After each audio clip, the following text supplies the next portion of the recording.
You're in no position to dictate that. That's Remember exactly what this. you're doing. You're in no position. Փետրվարի 28-ին Սպիտակ տանը թեժ լեզվակռվից շուրջ 2 շաբաթ անց Միացյալ Նահանգներն ու Ուկրաինան վերջապես կարողացել են համաձայնության գալ։ Սաուդյան Արաբիայի Ջիդա քաղաքում կայացած բանակցություններից հետո կողմերը համատեղ հայտարարություն ընդունեցին անհապաղ 30-օրյա զինադադար հաստատել, որը կարող էր երկարաձգվել կողմերի փոխադարձ համաձայնությամբ եւ պայմանով, որ նույն քայլին կգնա նաեւ Ռուսաստանի Դաշնությունը։ Քաղաքագետ Դավիթ Ստեփանյանը կարծում է, որ սա վերջնական համաձայնություն չէ, այլ ընդհանրապես ճանապարհային քարտեզ, որը Ռուսաստանի կողմից ընդունվելու դեպքում կողմերին հնարավորություն կտա զարգացնել միայն իրենց կարողությունները։ Ըստ թե ինչպես Ուկրաինան Ամերիկայի հետ վերջին օրերին լարված հարաբերություններից հետո գնաց այս քայլին, նա նկատում է. Միջադեպից հետո, ինչպես դուք ասում եք, Սպիտակ տանը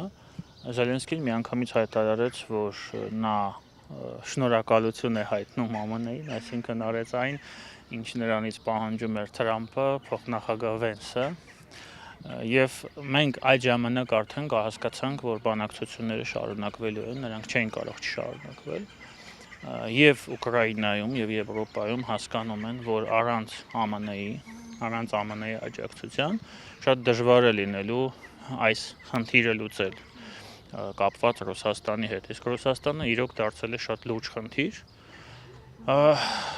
ամբողջ աշխարհի համար երևի թե համենայն դեպս եվրոպական մայրցամաքի համար, որ հաստատ։ Ստեփանյանն ասում է, գնդակն այժմ Ռուսաստանի դաշտում է, եթե ռուսական կողմը ցանկություն ունի գնալ այս գործարքին, կլինի խաղաղություն, եթե ոչ, ապա ինչպես նահանգների պետքարտուղար Մարկո Ռուբիոն է հայտարարել, հետագա քայլերի համար մեղավորը Ռուսաստանն է։ Նրանք ասելու են, որ Ուկրաինան ընդունել է մեր պայմանները։ Հիմա դու ընդունում ես այս պայմանները եւ լինում է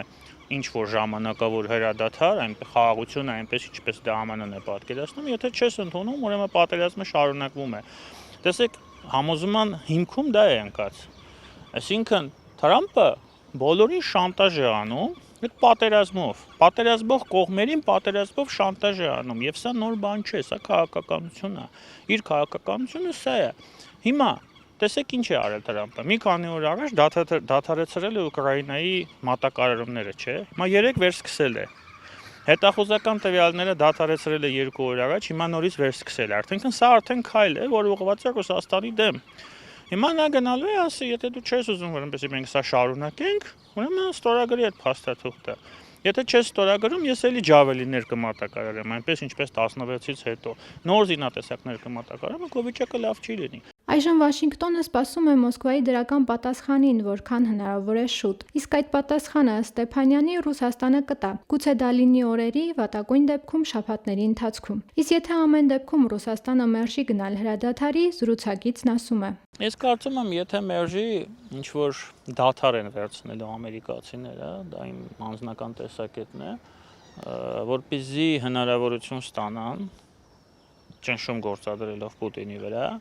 եւ ճնշում գործադրելով փրկել նրա դեմքը, ցույց չտան, որ նա զիջումների է գնում ճնշման ներքո, փորձելու են այդ պատասխանը փոխել։ Այնպես ինչպես դա արել են Ուկրաինայի դեպքում։ Ես մեկ սցենար եմ տեսնում, եթե Ռուսաստանը համաձայնվում է, լինում է հրադադար, որևէ մեկը չի կարող ասել, որքան ժամանակ է տևելու այդ հրադադարը, կողմերը, ես նորից եմ ասում, իրենց կարողություններն են զարգացնելու, հարձակվողական եւ պաշտպանողական, համապատասխանաբար Ռուսաստանը հարձակվողական, Ուկրաինան երևի պաշտպանողական, միջև մյուս պատերազմը, միջև մյուս անկայունության փուլը, որովհետեւ հաստատել խաղաղություն այս պայմաններում, երբ որ Ուկրաինայի տարածքների ինքնիշխան տարածքների մի մասը օկուպացված է Ռուսաստանի կողմից, ես այդ հնարավորությունը չեմ տեսնում եւ որևէ ուկրաինական իշխանություն դրան չի գնա։ Ըստ Ստեփանյանի դժվար որոշումները, որոնց մասին հայտարարում են նահանգները, թե Ուկրաինայի թե Ռուսաստանի համար լինելու են տարածքային փոխզիջումները։ Նրա խոսքով Ռուսաստանը դուրս է գալիս գրաված տարածքների մի մասից, Ուկրաինան մնացած տարածքները բանավոր կերպով ճանաչում է որպես Ռուսաստանի վերահսկողության տակ գտնվող եւ հակամարտությունը սառեցվում է։ Զրուցակցի մեկնաբանմամբ Եվրոպայի դերն էլ այս բանակցություններում լինելու է խաղապահ զորքեր ուղարկելու պատրաստակամությունը, ինչը ըստ նրա կարևոր որոշում կլինի, քանի որ Թրամփը Ուկրաինայի համար անվտանգային երաշխիքներ չի նախատեսում։ ԱՄՆ-ի նախագահը չի կարող լինել պրոռուսական։ Դա նոնսենս է եւ մարդիկ, ովքեր որ դա ասում են, երևի թե քաղաքականությունից ընդհանրապես ոչ մի բան չեն հասկանում։ Դոնալդ Թրամփը պրոռուսական չէ։ Դոնալդ Թրամփը պրոամերիկյան է, Դոնալդ Թրամփը բիզնեսմեն է, նա պաշտպանում է իր սեփական շահերը եւ իր երկրի շահերը այնպես, ինչպես դա նա պատկերացնում է։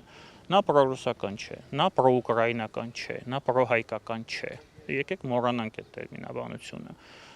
Դոնալդ Թրամփը անելու է այն, ինչ կարող է անել եւ փորձելու է անել այնպես, որպեսզի ԱՄՆ-ն այս ամենից դուրս գա հաղթող։ Դավիթ Ստեփանյանի խոսքով Թրամփը շարունակելու է իր գործողություններն այնքան, մինչև չհասնի իր նպատակներին։ Եթե տեսնի, որ կողմերից մեկը, օրինակ Ռուսաստանը դեմ է գնում իրեն, ապա նահանգների ողջ կարողությունը շրջվելու է Ռուսաստանի դեմ։ But I can tell you the other side isn't exactly in love with